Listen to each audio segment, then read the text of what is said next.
ناظرین، حکومت جو ہے وہ فگرز دکھا رہی ہے کہ کس طریقے سے کرنٹ اکاؤنٹ ڈیفیسٹ جو ہے وہ 60% کم ہوا ہے جولائی 2021 سے دسمبر 2021 کا موازنہ کیا جا رہا ہے، جولائی 2022 سے دسمبر 2022 تک کا، اور جولائی 2021 سے دسمبر 2021 میں کہا جا رہا ہے کہ 9 ارب ڈالر کا کرنٹ اکاؤنٹ ڈیفیسٹ تھا، جبکہ اب جو ہے وہ ڈیفیسٹ تقریباً 3.5 ارب ڈالر کا رہ گیا ہے۔ مگر یہاں یہ بات بھی بتانا کافی اہم ہے کہ 2021 کا اینڈ تھا اس وقت اور جو 2022 کا شروع تھا، تقریباً 22 ارب ڈالر کے قریب مجموعی ذخائر تھے پاکستان کے پاس، جبکہ اس وقت مجموعی طور پہ جو ذخائر ہیں پاکستان کے پاس وہ تقریباً 10 ارب ڈالر سے کم ہیں، جس میں اسٹیٹ بینک کے پاس تقریباً 4 ارب ڈالر کے لگ بھگ ہیں۔ اگر یہ اسی تناسب سے دیکھا جائے تو 10 سے 12 ارب ڈالر کی کمی واقع ہوئی ہے اس 3 ارب ڈالر کے کرنٹ اکاؤنٹ ڈیفیسٹ کو اگر ہم موازنہ کریں تو، یعنی دگنے سے کم جو ہے وہ ڈالر رہ گئے۔ اس کی 2-3 بڑی وجوہات سامنے آتی ہیں۔ ایک سب سے اہم وجہ جو ہے وہ آئی ایم ایف کے ساتھ ڈیلے ہے، چاہے وہ 7th 8th ریویو ہو جو پچھلی حکومت کے سر پہ ڈالا گیا کہ ان کی وجہ سے ڈیلے ہوا، تو پھر اب کیا مسئلہ ہے کہ اکتوبر سے لے کے جنوری ختم ہونے والا ہے مگر 9th ریویو ختم نہیں ہو رہا، 10واں ریویو بھی اس کے ساتھ اس کا بھی ٹائم آ چکا ہے، اور اس ڈیلے کی وجہ سے پاکستان کی مشکلات میں اضافہ ہوتا جا رہا ہے۔ امپورٹ ریسٹرکٹ کر کے کسی طریقے سے ڈالر کو جو ہے وہ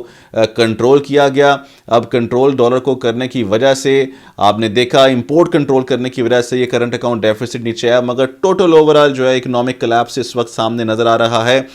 جو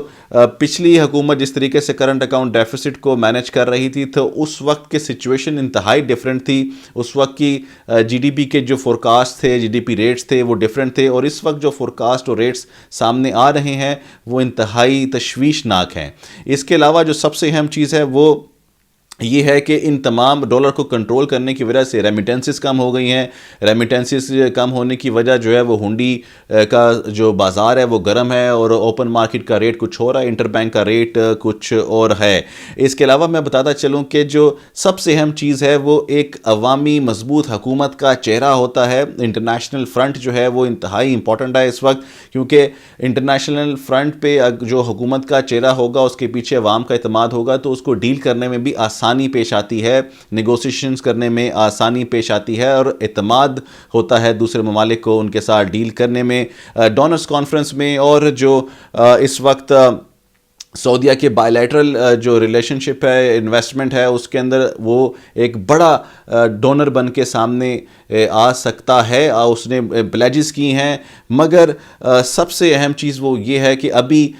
جو ورلڈ اکنامک فورم میں ان کے منسٹر کی باتیں سامنے آئی ہیں، اس کے مطابق وہ کہتے ہیں کہ جو ہم ڈونیشنز دیتے ہیں، ہم دینا چاہتے ہیں، ہم گرانٹس دینا چاہتے ہیں، ہم لونز دینا چاہتے ہیں۔ ٹرکی، ایجپٹ اور پاکستان کا نام سامنے آیا، مگر وہ چاہتے ہیں کہ وہ یہ بھی دیکھیں کہ کس طریقے سے یہاں ان ممالک میں ریفارمز ہو رہی ہیں۔ تو اس کے حوالے سے انٹرنیشنل فائنینشیل انسٹیٹیوشنز کی انہوں نے بات کی کہ وہ جو ہے اس کی طرز کو بھی جو ہے وہ دیکھا جا رہا ہوگا۔ اور پاکستان کے حوالے سے بات کریں تو پیچھے ہم نے یہ دیکھا کہ جو رول اوورز تھے یا جو حال ہی میں 1-2 رول اوورز ہوئے ہیں، ان کے علاوہ جو رول اوورز ہوئے یا جو فردر آگے پاکستان کے ڈپازٹس میں رکھا گیا پیسہ،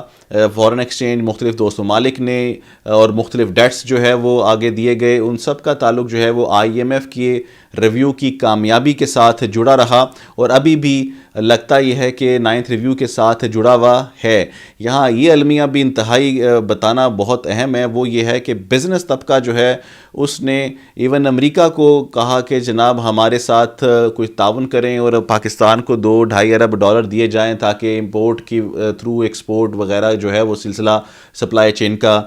چلنا شروع ہو۔ یہاں پہ ہماری حکومت بڑی خوشی منا رہی ہے کہ جناب انہوں نے ایک بہترین قسم کی جو ہے رشیا کے ساتھ ڈیل کر لی ہے، مگر یہاں پہ یہ بتانا بھی ناگزیر ہے کہ جناب بلاول صاحب جو ہیں وہ کچھ اور بتا رہے تھے امریکہ میں جب تھے، اس وقت حکومت نون لیگ کی کچھ اور خوشیاں منا رہی ہے۔ یہی ہوتا ہے جب مختلف حکومتوں کا مکسچر ہو، ہمیشہ ڈیسیژن ایک نہیں ہو پاتا، اور اگر یہ ڈیسیژن ہو چکا ہے کہ رشیا سے تیل لینا ہے تو آپ اندازہ کریں کہ اگر جب یہ فیبرری میں خان صاحب نے کہا تھا اور یہ کوئی ڈیل اپریل مئی میں ہو چکی ہوتی تو اب تک کہتے ہیں کہ ایک سال میں $2 ارب بچ سکتا تھا، تو یقیناً $1 سے $1.5 ارب اب تک بچ چکے ہوتے۔ یہاں بھی حکومت ڈیلے کا شکار ہے۔ اگلے پروگرام تک کے لیے سعید علی عمران کو دیجیے اجازت۔ اللہ نگہبان۔